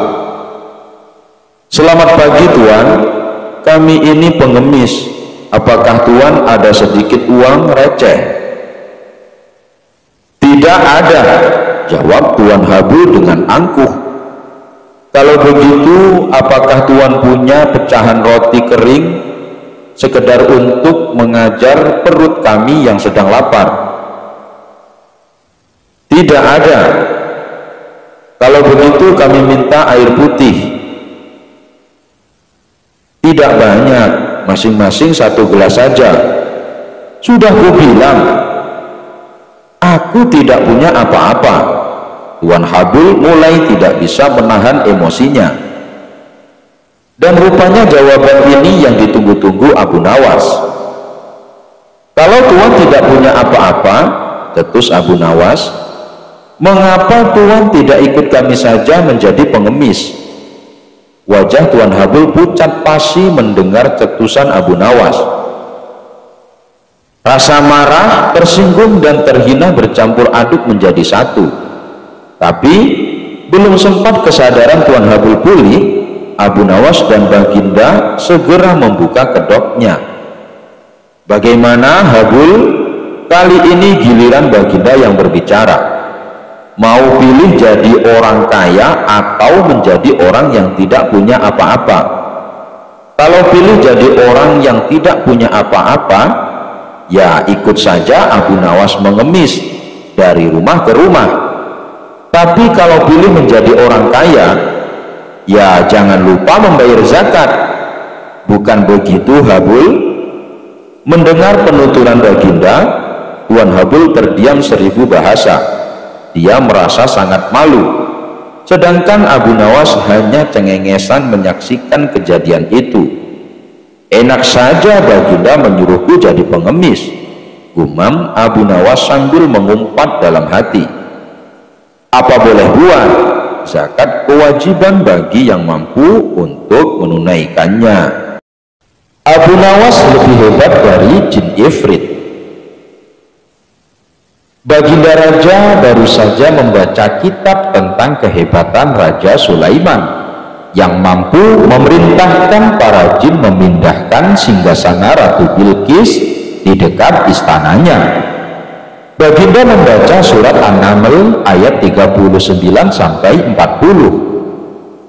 Jin Ifrit berkata, "Akulah yang akan membawanya kepadamu sebelum engkau berdiri dari tempat dudukmu. Dan sungguh aku kuat melakukannya dan dapat dipercaya." Seorang yang mempunyai ilmu dari kitab berkata, "Aku akan membawa singgasana itu kepadamu sebelum matamu berkedip." Maka ketika Nabi Sulaiman melihat singgasana itu terletak di hadapannya, dia pun berkata, "Ini termasuk karunia Rohku untuk mengujiku. Apakah aku bersyukur atau mengingkari nikmatnya? Barang siapa bersyukur, maka sesungguhnya dia bersyukur untuk kebaikan dirinya sendiri. Dan barang siapa ingkar, maka sesungguhnya Rabbku Maha Kaya, Maha Mulia." Al-Quran Surah An-Naml ayat 39 sampai 40. Baginda mencermati ayat tersebut. Jin Ifrit saja bisa dikalahkan seorang ulama. Berarti manusia lebih sakti dari para jin.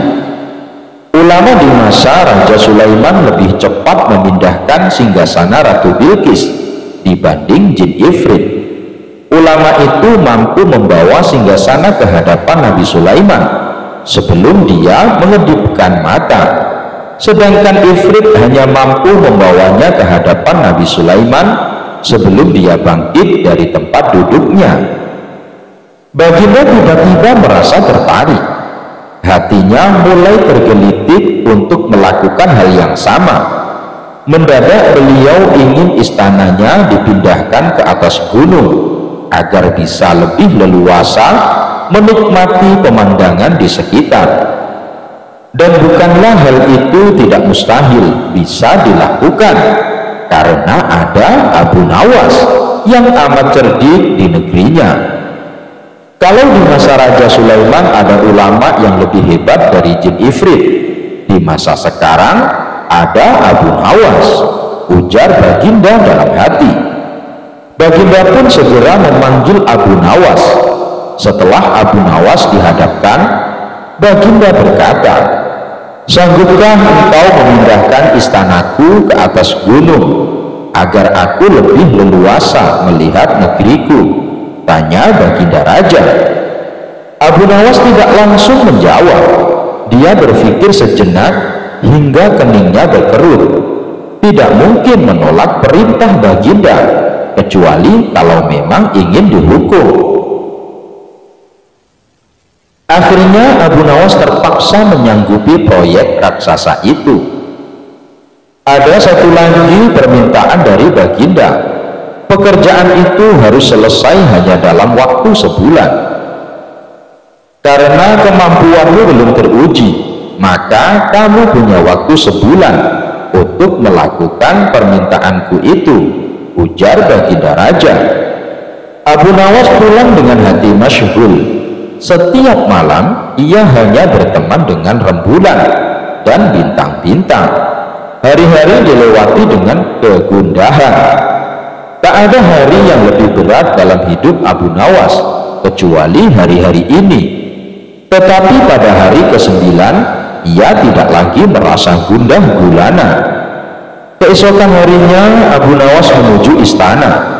Ia menghadap baginda untuk membahas pemindahan istana. Dengan senang hati baginda akan mendengarkan apa yang diinginkan Abu Nawas. Ampun tuanku, hamba datang ke sini hanya untuk mengajukan usul untuk memperlancar pekerjaan hamba nanti, kata Abu Nawas. Apa usulmu?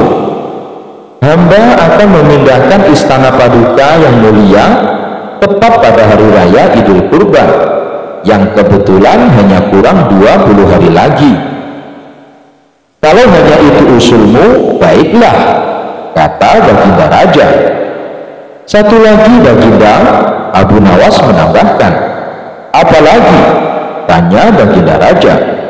Hamba mohon baginda menyembelih 10 ekor sapi yang gemuk untuk dibagikan langsung kepada para fakir miskin, kata Abu Nawas. Usulmu kuterima, kata baginda menyetujui. Abu Nawas pulang dengan perasaan riang gembira. Kini tidak ada lagi yang perlu dikhawatirkan. Toh nanti bila waktunya sudah tiba, ia pasti akan dengan mudah memindahkan istana baginda raja. Jangankan hanya memindahkan ke puncak gunung, ke dasar samudera pun Abu Nawas sanggup. Desas-desus mulai tersebar ke seluruh pelosok negeri. Hampir semua orang harap-harap cemas, tetapi sebagian besar rakyat merasa yakin atas kemampuan Abu Nawas. Karena selama ini Abu Nawas belum pernah gagal melaksanakan tugas-tugas aneh yang dibebankan di atas pundaknya. Namun ada beberapa orang yang meragukan keberhasilan Abu Nawas kali ini. Saat-saat yang dinanti-nantikan tiba. Rakyat berbondong-bondong menuju lapangan untuk melakukan sholat hari raya Idul Kurban. Dan seusai sholat, 10 sapi sumbangan baginda raja disembelih lalu dimasak, kemudian segera dibagikan kepada fakir miskin. Kini giliran Abu Nawas yang harus melaksanakan tugas berat itu. Abu Nawas berjalan menuju istana diikuti oleh rakyat. Sesampai di depan istana, Abu Nawas bertanya kepada baginda raja, "Ampun tuanku yang mulia, apakah istana sudah tidak ada orangnya lagi?" "Tidak ada," jawab baginda raja singkat. Kemudian Abu Nawas berjalan beberapa langkah mendekati istana. Ia berdiri sambil memandangi istana. Abu Nawas berdiri mematung seolah-olah ada yang ditunggu. Benar, baginda raja akhirnya tidak sabar. "Abu Nawas, mengapa engkau belum juga mengangkat istanaku?" tanya baginda raja. "Hamba sudah siap sejak tadi baginda," jawab Abu Nawas. "Apa maksudmu engkau sudah siap sejak tadi? Kalau engkau sudah siap, lalu apa yang engkau tunggu?" tanya baginda masih diliputi perasaan heran. "Hamba menunggu istana paduka yang mulia diangkat oleh seluruh rakyat yang hadir untuk diletakkan di atas pundak hamba. Setelah itu, hamba tentu akan memindahkan istana paduka yang mulia ke atas gunung sesuai dengan titah paduka." Baginda Raja Harun ar-Rasyid terpana. Beliau tidak menyangka Abu Nawas masih bisa keluar dari lubang jarum. Abu Nawas dan segentong air. Al-Kisah. Kali ini baginda raja berencana akan berburu di hutan. Baginda Raja memerintahkan pembantunya untuk menyiapkan semua peralatan dan perbekalan selama berburu. Berbeda dari cara berburu sebelumnya, kali ini Baginda Raja mengajak serta Abu Nawas. Kemudian Baginda Raja meminta Abu Nawas membantu membawa perbekalan dan dipersilahkan memilih sendiri barang yang akan dibawa. Tanpa berpikir panjang, Abu Nawas memilih gentong 4 wadah air minum yang cukup besar. Baginda Raja dan prajurit heran dengan pilihan Abu Nawas. Mereka menganggap Abu Nawas bodoh karena memilih gentong air yang besar dan berat, padahal masih banyak barang yang kecil. "Hai Abu Nawas, kenapa kau pilih barang bawaan yang paling berat?" tanya Baginda Raja penasaran. "Nanti Paduka Raja juga akan tahu sendiri," ucap Abu Nawas sambil tersenyum. Baginda Raja pun memerintahkan pasukannya untuk berjalan, dan selama perjalanan tentunya Abu Nawas menjadi orang yang paling terakhir. Ia berjalan paling belakang karena beratnya membawa gentong air.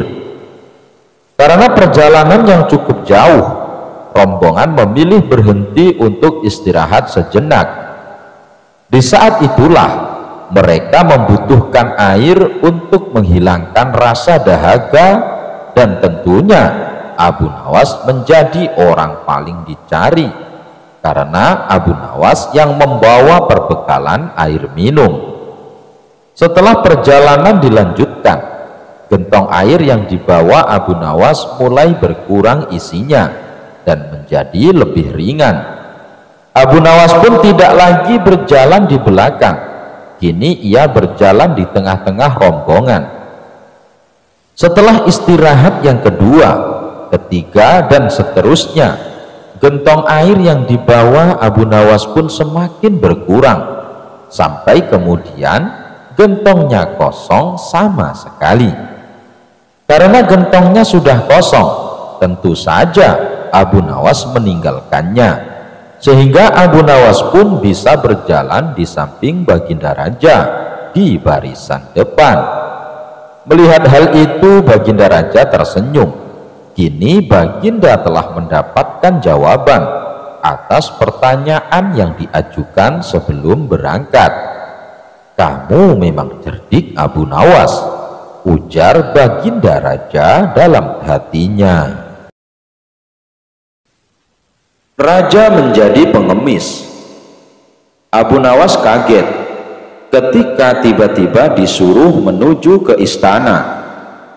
Di sana telah menunggu Baginda yang tengah duduk tegap di singgasana istana. "Hai, apa kabar Abu Nawas?" sapa Baginda Raja. "Aku benar-benar mengharap bantuanmu." "Bantuan apa, Baginda Raja?" Abu Nawas balik bertanya. "Begini Abu Nawas," Baginda mulai bercerita. "Aku dengar Tuan Habul sudah mulai membangkang terhadap kewajiban negara. Pembantu-pembantuku di daerah melaporkan kalau dia sudah tidak mau lagi membayar zakat. Padahal dia orang yang kaya raya loh. Mengapa Baginda tidak panggil saja dia ke istana, lalu jebloskan ke dalam penjara, habis perkara? Gitu aja kok repot." "Sebenarnya bisa saja aku berbuat begitu, tapi apa tidak ada cara lain? Soalnya sayang kalau aku menghukumnya. Bagaimanapun dulu dia adalah orang yang paling rajin membayar zakat.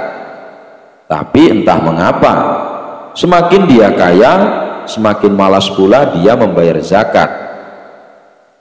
Sebenarnya kalau ingat nama Tuan Habul, Abu Nawas ingin diam di penjara, karena semua negeri tahu kalau Tuan Habul orang yang sangat pelit. Hampir tidak ada orang yang menyukainya, kecuali mungkin antek-anteknya saja. Tapi karena ini perintah baginda, mau tak mau Abu Nawas ikut pula memikirkan jalan keluarnya. Begini saja baginda yang mulia, usul Abu Nawas, beri hamba kesempatan berpikir untuk membuat dirinya sadar. Tapi tentu saja selama berpikir, hamba tidak bisa bekerja mencari nafkah buat keluarga. Oleh sebab itu hamba minta ganti rugi selama hamba berpikir menyelesaikan masalah ini. Sudah kuduga sejak semula, kau pasti meminta imbalan kalau kuminta bantuan. Ini bawa, ujar baginda kesal. Baginda mengeluarkan uang 200.000 dinar kepada Abu Nawas. Sambil cengar-cengir, Abu Nawas membawa pulang uang pemberian baginda raja. Seminggu kemudian Abu Nawas datang ke istana. Dia datang dengan segudang rencana yang telah disusunnya. Bagaimana Abu Nawas? Sudah ketemu jalan keluarnya? Tanya baginda raja. Beres baginda raja, cuma caranya baginda dan saya harus menyamar jadi pengemis. Apakah baginda bersedia? Semula baginda agak kaget juga mendengar usul Abu Nawas. Tapi karena keinginan kuat menyadarkan Tuan Habul, baginda akhirnya bersedia. Dengan menyamar jadi pengemis, Abu Nawas dan baginda datang ke rumah Tuan Habul. Pucuk dicinta ulam pun tiba. Tuan Habul sedang ada di rumah. Abu Nawas pun segera uluk salam.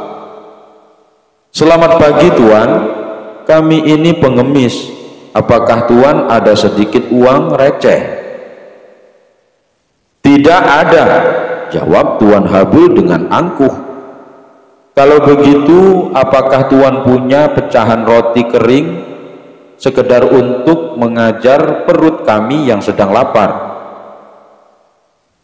Tidak ada. Kalau begitu kami minta air putih. Tidak banyak, masing-masing 1 gelas saja. Sudah kubilang, aku tidak punya apa-apa. Tuan Habul mulai tidak bisa menahan emosinya. Dan rupanya jawaban ini yang ditunggu-tunggu Abu Nawas. Kalau Tuan tidak punya apa-apa, cetus Abu Nawas, mengapa Tuan tidak ikut kami saja menjadi pengemis? Wajah Tuan Habul pucat pasi mendengar cetusan Abu Nawas. Rasa marah, tersinggung dan terhina bercampur aduk menjadi satu. Tapi belum sempat kesadaran Tuan Habul pulih, Abu Nawas dan baginda segera membuka kedoknya. Bagaimana Habul?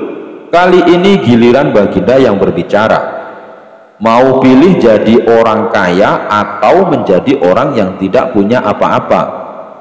Kalau pilih jadi orang yang tidak punya apa-apa, ya ikut saja Abu Nawas mengemis dari rumah ke rumah. Tapi kalau pilih menjadi orang kaya, ya jangan lupa membayar zakat. Bukan begitu Habul? Mendengar penuturan baginda, Tuan Habul terdiam 1000 bahasa. Dia merasa sangat malu. Sedangkan Abu Nawas hanya cengengesan menyaksikan kejadian itu. Enak saja baginda menyuruhku jadi pengemis, gumam Abu Nawas sambil mengumpat dalam hati. Apa boleh buat, zakat kewajiban bagi yang mampu untuk menunaikannya. Abu Nawas lebih hebat dari jin ifrit. Baginda Raja baru saja membaca kitab tentang kehebatan Raja Sulaiman yang mampu memerintahkan para jin memindahkan singgasana Ratu Bilqis di dekat istananya. Baginda membaca surat An-Naml ayat 39 sampai 40. Jin ifrit berkata, akulah yang akan membawanya kepadamu sebelum engkau berdiri dari tempat dudukmu, dan sungguh aku kuat melakukannya dan dapat dipercaya. Seorang yang mempunyai ilmu dari kitab berkata, aku akan membawa singgasana itu kepadamu sebelum matamu berkedip. Maka ketika Nabi Sulaiman melihat singgasana itu terletak di hadapannya, dia pun berkata, ini termasuk karunia Robku untuk mengujiku, apakah aku bersyukur atau mengingkari nikmatnya. Barang siapa bersyukur, maka sesungguhnya dia bersyukur untuk kebaikan dirinya sendiri, dan barang siapa ingkar, maka sesungguhnya Robku maha kaya, maha mulia. Al-Quran Surah An-Naml ayat 39-40. Baginda mencermati ayat tersebut. Jin ifrit saja bisa dikalahkan seorang ulama, berarti manusia lebih sakti dari para jin. Ulama di masa Raja Sulaiman lebih cepat memindahkan singgasana Ratu Bilqis dibanding jin ifrit. Ulama itu mampu membawa singgasana ke hadapan Nabi Sulaiman sebelum dia mengedipkan mata, sedangkan ifrit hanya mampu membawanya ke hadapan Nabi Sulaiman sebelum dia bangkit dari tempat duduknya. Baginda tiba-tiba merasa tertarik, hatinya mulai tergelitik untuk melakukan hal yang sama. Mendadak beliau ingin istananya dipindahkan ke atas gunung agar bisa lebih leluasa menikmati pemandangan di sekitar. Dan bukanlah hal itu tidak mustahil bisa dilakukan, karena ada Abu Nawas yang amat cerdik di negerinya. Kalau di masa Raja Sulaiman ada ulama yang lebih hebat dari jin ifrit, di masa sekarang ada Abu Nawas, ujar Baginda dalam hati. Baginda pun segera memanggil Abu Nawas. Setelah Abu Nawas dihadapkan, Baginda berkata, sanggupkah engkau memindahkan istanaku ke atas gunung agar aku lebih leluasa melihat negeriku? Tanya Baginda Raja. Abu Nawas tidak langsung menjawab. Dia berpikir sejenak hingga keningnya berkerut. Tidak mungkin menolak perintah Baginda, kecuali kalau memang ingin dihukum. Akhirnya Abu Nawas terpaksa menyanggupi proyek raksasa itu. Ada satu lagi permintaan dari Baginda. Pekerjaan itu harus selesai hanya dalam waktu sebulan. Karena kemampuanmu belum teruji, maka kamu punya waktu sebulan untuk melakukan permintaanku itu, ujar Baginda Raja. Abu Nawas pulang dengan hati masyghul. Setiap malam ia hanya berteman dengan rembulan dan bintang-bintang. Hari-hari dilewati dengan kegundahan. Tak ada hari yang lebih berat dalam hidup Abu Nawas kecuali hari-hari ini. Tetapi pada hari ke-9 ia tidak lagi merasa gundah gulana. Keesokan harinya Abu Nawas menuju istana. Ia menghadap Baginda untuk membahas pemindahan istana. Dengan senang hati Baginda akan mendengarkan apa yang diinginkan Abu Nawas. Ampun Tuanku, hamba datang ke sini hanya untuk mengajukan usul untuk memperlancar pekerjaan hamba nanti, kata Abu Nawas. Apa usulmu? Hamba akan memindahkan istana paduka yang mulia tepat pada hari raya Idul Kurban, yang kebetulan hanya kurang 20 hari lagi. Kalau hanya itu usulmu, baiklah, kata Baginda Raja. Satu lagi Baginda, Abu Nawas menambahkan. Apalagi? Tanya Baginda Raja. Hamba mohon Baginda menyembelih 10 ekor sapi yang gemuk untuk dibagikan langsung kepada para fakir miskin, kata Abu Nawas. Usulmu kuterima, kata Baginda menyetujui. Abu Nawas pulang dengan perasaan riang gembira. Kini tidak ada lagi yang perlu dikhawatirkan. Toh nanti bila waktunya sudah tiba, ia pasti akan dengan mudah memindahkan istana Baginda Raja. Jangankan hanya memindahkan ke puncak gunung, ke dasar samudera pun Abu Nawas sanggup. Desas-desus mulai tersebar ke seluruh pelosok negeri. Hampir semua orang harap-harap cemas, tetapi sebagian besar rakyat merasa yakin atas kemampuan Abu Nawas, karena selama ini Abu Nawas belum pernah gagal melaksanakan tugas-tugas aneh yang dibebankan di atas pundaknya. Namun ada beberapa orang yang meragukan keberhasilan Abu Nawas kali ini. Saat-saat yang dinanti-nantikan tiba. Rakyat berbondong-bondong menuju lapangan untuk melakukan sholat hari raya Idul Kurban. Dan seusai sholat, 10 sapi sumbangan Baginda Raja disembelih lalu dimasak, kemudian segera dibagikan kepada fakir miskin. Kini giliran Abu Nawas yang harus melaksanakan tugas berat itu.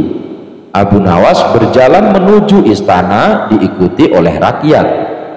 Sesampai di depan istana, Abu Nawas bertanya kepada Baginda Raja, "Ampun tuanku yang mulia, apakah istana sudah tidak ada orangnya lagi?"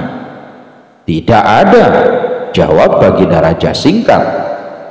Kemudian Abu Nawas berjalan beberapa langkah mendekati istana. Ia berdiri sambil memandangi istana.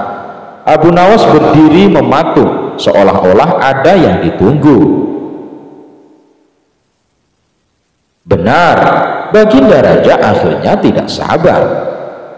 "Abu Nawas, mengapa engkau belum juga mengangkat istanaku?" tanya Baginda Raja. "Hamba sudah siap sejak tadi, Baginda," jawab Abu Nawas. "Apa maksudmu engkau sudah siap sejak tadi? Kalau engkau sudah siap, lalu apa yang engkau tunggu?" tanya Baginda masih diliputi perasaan heran.